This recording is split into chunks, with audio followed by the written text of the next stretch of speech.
Hello friends, विद्यापुरम platform पर आपका स्वागत है। फ्रेंड्स, हम आज आपके लिए लेके आए हैं चैप्टर शब्द, रचना और अर्थ। इस चैप्टर में मैंने आपको इससे पहले बताया था वर्ड, जो मैंने आपको वर्ड पढ़ाया था, वर्ड विचार।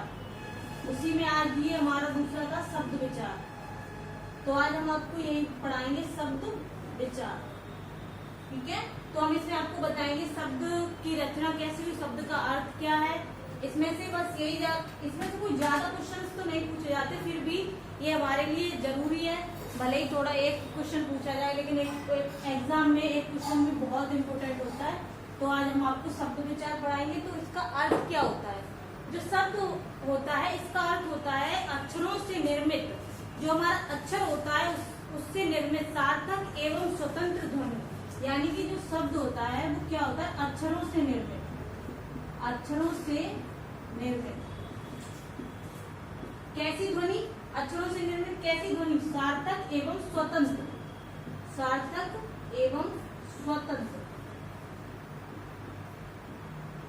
सार्थक एवं स्वतंत्र ध्वनि समूह, ध्वनि या ध्वनि समूह, ठीक है। तो हमारा जो शब्द का अर्थ होता है वो क्या होता है? अक्षरों से निर्मित सार्थक एवं स्वतंत्र ध्वनि या ध्वनि समूह। अर्थात हम अपनी भाषा में कहें तो ये हो जाता है कि वे अनेक अक्षर, जो हमारा शब्द होता है वो क्या होता है? अनेक अक्षरों के योग से बना होता है। शब्द किससे बना होता है? अनेक अक्षरों के योग से, अक्षरों के योग से, ठीक है। हमारा शब्द कैसे बना होता है? अनेक अक्षरों के योग से बनता है। जैसे कि हमने लिखा तेज, तो हमारा ये किससे बन गया? अनेक अक्षरों के योग से तो बना है, ता प्लस ए प्लस जा। तो ये हमारा हो गया, अनेक अक्षर हो गए, 1 2 3। तो हमारा शब्द किससे बना? अनेक अक्षरों के योग से। अब हम देखेंगे जो हमारा शब्द का भंडार है, जो हमारे हिंदी के शब्द का भंडार है, इसमें कितने शब्द है? जो हमारा हिंदी शब्द का भंडार है, इसमें कितने शब्द है? तो हमारे हिंदी शब्द के भंडार में लगभग अभी 2 लाख शब्द है। कितने शब्द है? 2 लाख। जो हमारा हिंदी शब्द का भंडार है, इसमें 2 लाख शब्द हैं। और 2 लाख शब्दों में हिंदी के कितने शब्द हैं और अन्य भाषाओं के कितने शब्द हैं वो देखेंगे। तो इसमें हमारे जो हिंदी के शब्द हैं, हिंदी शब्द, इसमें हमारे हिंदी के शब्द हैं 85%, ठीक है। जो हमारा हिंदी शब्द भंडार है, हिंदी शब्द भंडार, इसमें कितने शब्द हैं? 2 लाख के लगभग। और इसमें हिंदी के कितने? 85%। और बाकी जो विदेशी हैं वो हमारे 15%। यानी कि हमारी जो भाषा है, यानी कि जो हमारा शब्द भंडार है, हमारी जो भाषा है, उसमें विदेशी शब्दों की भी महत्वपूर्ण भूमिका है। क्योंकि विदेशी शब्दों का भी इसमें एक अपना स्थान है। तो हमारे जो 50% है ये काफी होते हैं। तो हिंदी में जो हमारा शब्द है, इसमें विदेशी शब्दों की संख्या 15% है, और जो हमारे हिंदी भाषी शब्द है वो 85% है। अब हम आते हैं अपने टॉपिक पे, यानी कि शब्दों के भेद। मैंने अर्थ पढ़ लिया। अर्थ में मैंने देखा था अक्षरों से निर्मित सार्थक एवं स्वतंत्र ध्वनि या ध्वनियों का समूह, यानी कि अक्षरों के योग से बना, अनेक अक्षरों के योग से बनता है हमारा शब्द। और इसमें हमने आपको बताया हिंदी भाषी शब्द भंडार में कितने शब्द है? तो 2 लाख है। और हिंदी के कितने शब्द है? 85। और विदेशी भाषा से कितने शब्द आए? 15%। अब हम देखेंगे शब्द के भेद। तो शब्द के भेद कितने होते हैं? जो हमारा शब्द होता है इसमें भेद होते हैं 4, ठीक है। अब कौन कौन से? सबसे पहले एक होता है अर्थ के आधार पर, दूसरा होता है व्युत्पत्ति या रचना के आधार पर, तीसरा होता है उत्पत्ति के आधार पर। इस तरह से जो होते हैं हमारे शब्दों के कितने भेद होते हैं? 4 भेद होते हैं। तो हम देखेंगे कौन कौन से भेद हैं? 4। हम 4 भेद देखेंगे। हम आपको बहुत ही सरल लैंग्वेज में पढ़ाएंगे, बिल्कुल बच्चों की तरह, जिससे आपको ठीक से समझ आ जाए।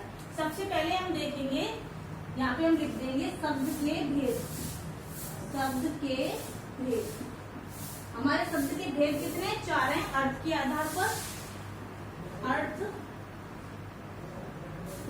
व्युत्पत्ति या रचना के आधार पर। ठीक है, उत्पत्ति के आधार पर, अर्थ के आधार पर, व्युत्पत्ति या रचना के आधार पर, उत्पत्ति के आधार पर और रूपांतर के आधार पर। रूपांतर के आधार पर तो हम यहाँ पे सभी पे लिख देंगे उत्पत्ति के आधार पर, रचना के आधार पर, और यहाँ पे हम लिख देंगे अर्थ के आधार। अब अर्थ के आधार पर कितने प्रकार है शब्द के? तो अर्थ के आधार पर शब्द के दो प्रकार है, सार्थक और निरर्थक। ठीक है, कौन कौन से? सार्थक, सार्थक शब्द, और हमारा दूसरा है निरर्थक। ठीक है, व्युत्पत्ति के आधार पर कितने हैं? यानी कि व्युत्पत्ति या रचना, तो रूढ़, यौगिक और योग रूढ़, तीन प्रकार के हैं। ठीक है, रूढ़, यौगिक और योग रूढ़। ठीक है, रूढ़, यौगिक और योग रूढ़। अब हमारा आता है उत्पत्ति के आधार पर कितने? तो उत्पत्ति के आधार पर जो हमारे हैं वो है हमारे चार शब्द। जो उत्पत्ति के आधार पर है वो कितने हमारे? चार, सॉरी चार नहीं, पांच है। ठीक है, ये हमारे हैं पांच। कौन कौन से हैं? एक हमारा है तत्सम, दूसरा है तद्भव, देशज, विदेशी और वर्ण संकर। कौन कौन से हैं? तत्सम, तद्भव, देशज, विदेशी और हमारा है वर्ण संकर। इसमें हमें क्या पूछा जा सकता है वो भी हम बताएंगे एग्जाम में क्या क्या पूछा जाता है। उसके बाद आता है हमारा रूपांतर के आधार पर। तो रूपांतर के आधार पर हमारे दो होते हैं, एक होता है हमारा विकारी और दूसरा होता है अविकारी। ठीक है, यहाँ पे हम लिख देंगे दो हैं, दो प्रकार के होते हैं शब्द रूपांतर के आधार पर। एक होता है हमारा विकारी और दूसरा होता है अविकारी। ठीक है, अब हम क्या देखेंगे कि जो हमारे इसमें से जो पूछा जाएगा एग्जाम में वो ये पूछ सकता है कि हमारा अर्थ के आधार पर शब्द कितने प्रकार के होते हैं या शब्द के भेद कितने होते हैं। तो हम यहाँ पे चार लिख देंगे। व्युत्पत्ति के आधार पर शब्द कितने होते हैं, उत्पत्ति के आधार पर शब्द कितने होते हैं, रूपांतर के आधार पर शब्द कितने होते हैं। इस तरह से इसमें से एक क्वेश्चन वो पूछ सकता है। इसके बाद हम आप पढ़ेंगे अर्थ के आधार पर। तो हमने देखा था सार्थक और निरर्थक। सार्थक का मतलब क्या होता है? जिस चीज का कोई अर्थ हो, यानी कि सार्थक अर्थ सहित। ठीक है, जिस चीज का कोई अर्थ हो वो हो जाता है हमारा सार्थक। और निरर्थक क्या होता है? जिसका कोई अर्थ ना हो।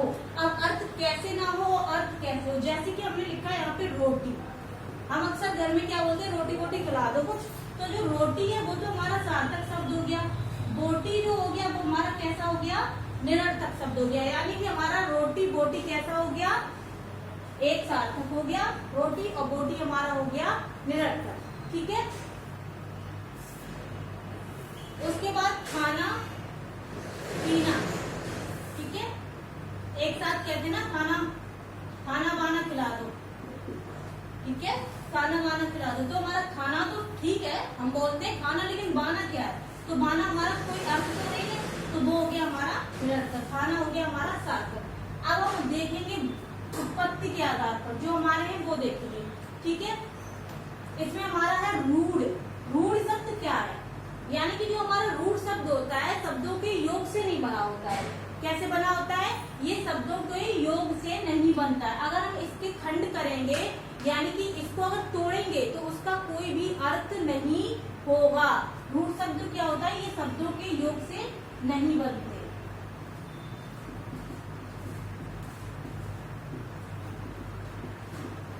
ठीक है, जो हमारे रूढ़ शब्द होते हैं वो शब्दों के योग से नहीं बनते। अगर हम इसका खंडन करेंगे, खंड करने पर अर्थ नहीं निकलता। ठीक है, इसका मैंने पढ़ लिया। जो हमारा रूढ़ है उसमें वो शब्दों के योग से नहीं बनता। अगर इसका खंड करेंगे यानी कि इसके टुकड़े करेंगे, जैसे कि हमने लिखा आम। अगर हम आम के टुकड़े करेंगे तो आ अलग लिख देंगे और माँ अलग लिख देंगे, तो ना आ का कोई अर्थ है और ना माँ का कोई अर्थ है। तो इसमें यही कह रहा है कि इसके अगर हम खंड करेंगे, इसे अगर तोड़ेंगे तो उसका कोई भी अर्थ नहीं होगा। अब हमारा जो यौगिक है ये क्या है, तो जो हमारा यौगिक है ये बनता है शब्दों के योग से, ठीक है। किससे बनता है? शब्दों के योग से। तो हम इसे मिटाकर अलग लिखते हैं। सबसे पहले अब मैंने रूल पढ़ लिया, यौगिक पढ़ेंगे तो यौगिक जो होता है वो किससे बनता है? शब्दों के योग से। और अगर हम इसको विखंडन करेंगे तो इसका अपना एक अर्थ निकलेगा, ठीक है। यौगिक सब यौगिक से पता चला है शब्दों के योग से बनता है, ठीक है। और अगर इसका हम खंड करेंगे यानी कि इसके अगर हम टुकड़े करेंगे तो इसका अपना एक अर्थ निकलेगा, जैसे कि विश्वविद्यालय, ठीक है। जैसे कि हमने लिखा विश्वविद्यालय, हम लिखते हैं विश्वविद्यालय। तो हमारा विश्वविद्यालय अगर हम इसका खंड करेंगे तो क्या हो जाएगा? विश्व अलग हो जाएगा और विद्यालय हमारा अलग हो जाएगा। तो इसका एक अपना निश्चित अर्थ हो गया, यानी कि विश्व का विद्यालय, ठीक है। उसके बाद हम देखेंगे योग रूढ़।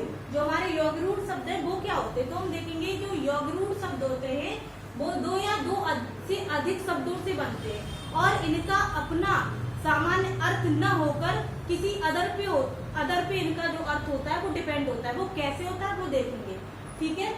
यानी कि जो हमारे योग रूढ़ होते हैं, योग रूढ़ जो हमारे योग रूढ़ शब्द होते हैं ये दो या दो से अधिक शब्दों के मेल से बने होते हैं, लेकिन जो इनका अर्थ होता है वो अपना सामान्य छोड़कर किसी विशेष पे निर्भर होता है। वो कैसे होता है हम देखेंगे। जैसे कि हमने देखा, सबसे पहले देखेंगे किससे बने, दो या दो से अधिक शब्दों को मिलाकर, ठीक है। और अर्थ जो होता है सामान्य, यानी कि अपने पे न आकर, अपने पे न होकर किसी विशेष पर, किसी विशेष चीज की बात करता है। वो कैसे करता है वो हम देखेंगे। जैसे कि हमने देखा कि उदाहरण से हम देखेंगे, क्या देखेंगे कि हमने यहाँ पे लिखा पंकज, ठीक है, पंकज। अब हम इसमें पंकज को क्या करेंगे? खंड करेंगे, यानी कि पंकज के हम क्या करेंगे? टुकड़े करेंगे। तो हमारा जो पंख है, पंख प्लस जा, ठीक है। तो पंख का मतलब होता है कीचड़, ठीक है। पंख का मतलब क्या होता है? कीचड़। अर्थ है इसका कीचड़। और जा का मतलब होता है उत्पन्न, ठीक है। यानी कि कीचड़ में उत्पन्न। तो कीचड़ में उत्पन्न क्या होता है? तो हमारा सीधा अगर हम कीचड़ में उत्पन्न जाएंगे तो हमारा सीधा ध्यान, वैसे तो कीचड़ में सिंगाड़े भी उत्पन्न होते हैं, जोंक भी उत्पन्न होती है, लेकिन यहाँ कीचड़ में उत्पन्न से हमारा सीधा अर्थ कहाँ पे जाएगा? तो वो हमारा जाएगा कमल पे। कहाँ पे जाएगा? कमल पे। तो हमारा यहाँ पे जो पंकज का अर्थ है वो किस पे डिपेंड हो गया? यानी कि कीचड़ भी उत्पन्न और हमारा किसी विशेष पे हुआ, तो वो विशेष क्या हो गया? हमारा कमल हो गया। अब हम देखेंगे उत्पत्ति के आधार पर तत्सम, तद्भव, देशज, विदेशी, वर्ण, संकर। अब हम तत्सम देखेंगे। ये तत्सम शब्द जो होते हैं वो क्या होते हैं? संस्कृत के शब्द होते हैं जो ज्यों के त्यों रख दिए जाते हैं, ठीक है। जो संस्कृत के शब्द होते हैं तत्सम वो हिंदी में ज्यों के त्यों प्रयोग होते हैं। कैसे होते हैं? जैसे कि हमने लिखा अग्नि, ठीक है। हमें याद रखना है तत्सम और तद्भव में बहुत ज्यादा लोगों को वो होता है, कंफ्यूजन होता है कि मतलब जब पेपर में बैठते हैं तो समझ ही नहीं आता तत्सम कौन सा और तद्भव कौन सा है। तो हमने आपको बताया तत्सम जो होते हैं संस्कृत के शब्द होते हैं और ये हिंदी में ज्यों के त्यों रख दिए जाते हैं, और जो तद्भव होते हैं इनका संस्कृत से विकास होता है और ये हिंदी में प्रयुक्त हो जाते हैं, जैसे कि आम, ठीक है। उसके बाद हमारे देशज, यानी कि जो हमारे क्षेत्रीय बोली होती है उसमें बोले गए शब्द, स्थानीय बोली या उपभाषा में बोले गए शब्दों को हम देशज शब्द कहते हैं। जो हमारे मतलब उपभाषा में शब्द जो प्रयोग होते हैं वो हमारे क्या हो जाते हैं? देशज। अब हमारे विदेशी क्या है? तो विदेशी तो हमने आपको बताया था, यानी कि दूसरे देश के शब्द, जैसे कि अरबी, फारसी, ठीक है, पुर्तगाली, इनसे शब्द जो आए वो हमारे कैसे हो जाएंगे, विदेशी शब्द हो जाएंगे। ठीक है, उसके बाद हमारा आता है वर्ण संकर। अब वर्ण संकर हमारा क्या है, तो ये दो भाषाओं के योग से बनता है। वर्ण संकर क्या है, दो भाषाओं के योग से बनता है। अब कैसे बनता है वो हम देखेंगे। जैसे कि हमने लिखा वर्ण संकर कैसा बनता है, दो भाषाएं, दो भाषाओं के अक्षर मिलते हैं इसमें, दो भाषाओं के शब्द। ठीक है, जो वर्ण संकर, जो हमारा वर्ण संकर होता है इसमें दो देशों के शब्द मिलते हैं। जैसे कि हमारा रेल और गाड़ी, जैसे हम बोलते हैं रेलगाड़ी, तो हमारा जो रेल है वो किसका है, किस देश का है, तो अंग्रेजी। ठीक है, और जो हमारा गाड़ी है वो हमारे यहाँ का है। ठीक है, तो ये हमारा दो देशों से मिल गया, दो अलग अलग देशों से मिला रेल गाड़ी। उसके बाद हमारा आ जाता है एक जांच करता। ठीक है, कौन सा आता है, जांच और करता। जो हमारा जांच है तो वो कहाँ का है, हिंदी का, और जो करता है वो हमारा है संस्कृत का। यानी कि जांच हिंदी का है और करता हमारा है संस्कृत का। ठीक है,